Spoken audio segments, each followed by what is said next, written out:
let's do an exercise of actually drawing a mind on ourselves, or you as a topic. So let me bring you through the entire process again, step by step, using this diagram, or using this example. So, let's say my name was to be Johnny, and I want to do a mind on myself. So step number one is we draw the topic at the center. So what's the topic? The topic would be Johnny. So I draw a picture to represent myself. So let's say I imagine I draw a picture of myself. So let's say I'm Johnny, and I'll draw a picture this way. Again, don't worry, your drawing doesn't have to be perfect. As long as you understand it, it's fine. Okay? And let's say I draw him with a jacket.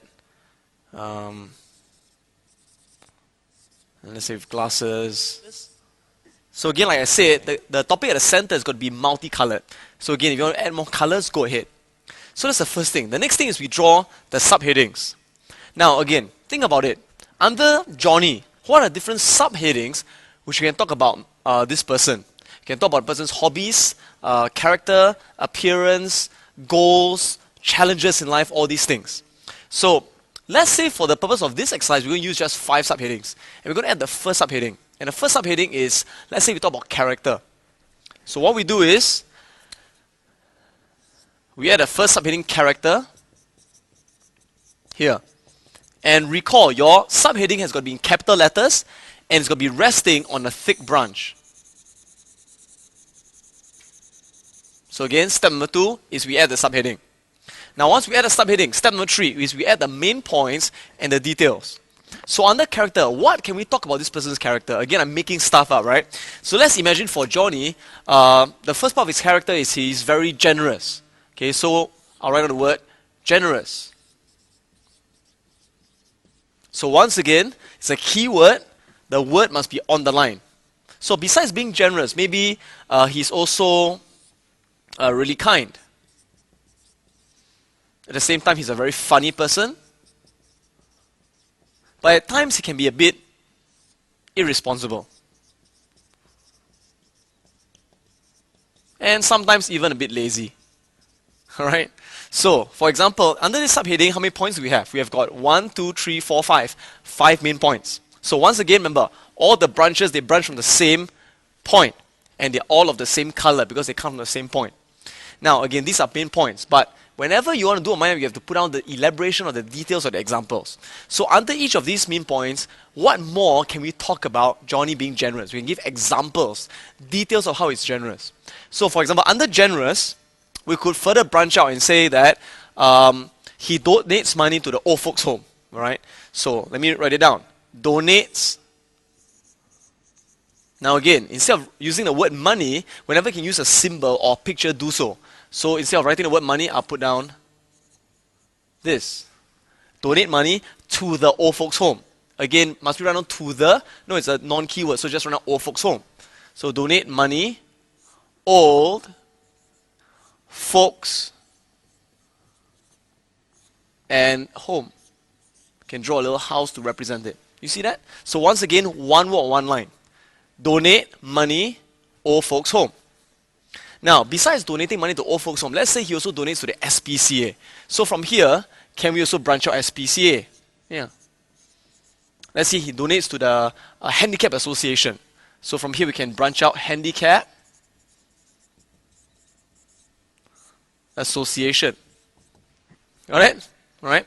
Now, let's look at why else is he generous? Maybe he likes to share his food with his friends, for example. Okay? So under generous, you can put on the next main point, which is share food. Again, I could draw something to represent food.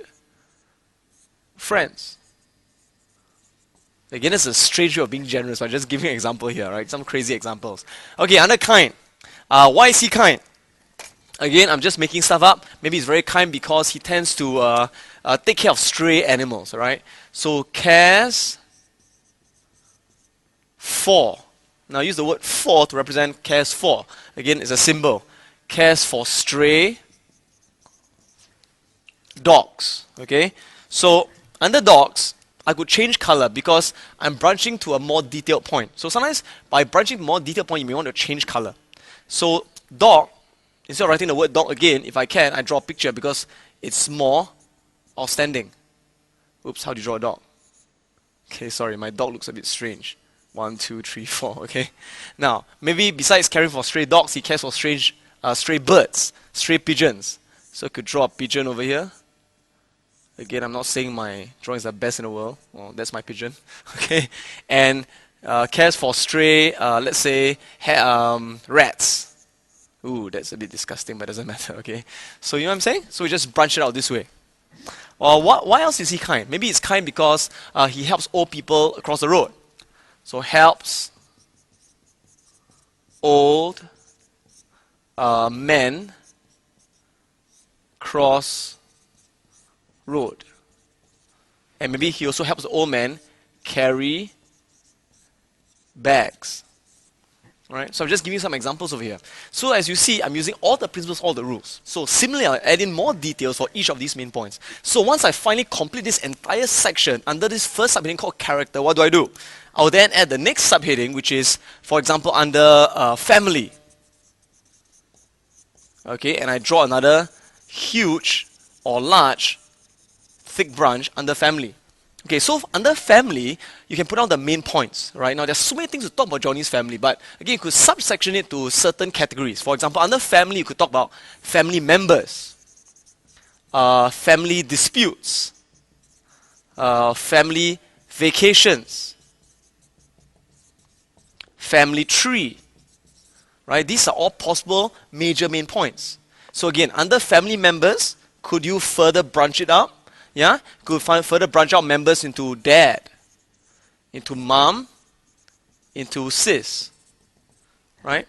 So again, under dad, could you branch into more details? Yeah, of course. For example, you could talk about the dad's occupation. Dad is, for example, a doctor. His dad loves fishing. Okay, notice I'm using symbols over here. Loves fishing on Sunday. Okay, the dad has a bad temper, alright, so bad temper. Does this make sense? So as you develop mind map, you kind of like branch out and you go further and further into more and more details. Again, once you complete this entire section, what do? You go on to the next subheading. Now, there come a point of time when the subheadings will start to appear on the left-hand side of the page.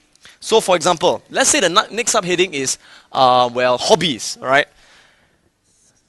So, be hobbies, H-O-B-B-I-E-S. Again, capital letters, same color as the rest of the subheadings on a thick branch.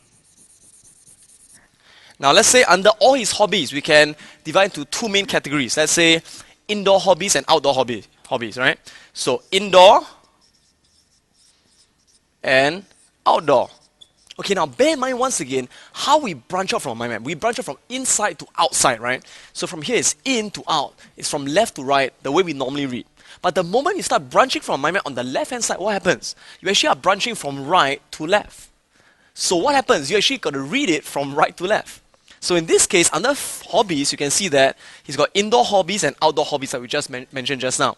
Under indoor hobbies, he could, let's say, love to play computer games. So how do we write this down? Again, one word or one line, except this time you branch from right to left. So loves, can draw this heart there to represent loves, playing computer games. Playing, I could draw a little computer over here and write down the word games. You see that? So love playing computer games. And let's say under the computer games he loves to play, let's say for example, sports games. He loves to play adventure games. Okay, so for example, you got sports games, adventure games. He could love tactical games or maybe even war games. Does that make sense? So that could be one of his hobbies. Another hobby could be he loves painting. All right. So paints every Sunday. So again, notice we're branching from right to left. So again, once you finish this whole section, you move on to the next part and put on the next subheading, which could be maybe under his appearance, what he looks like.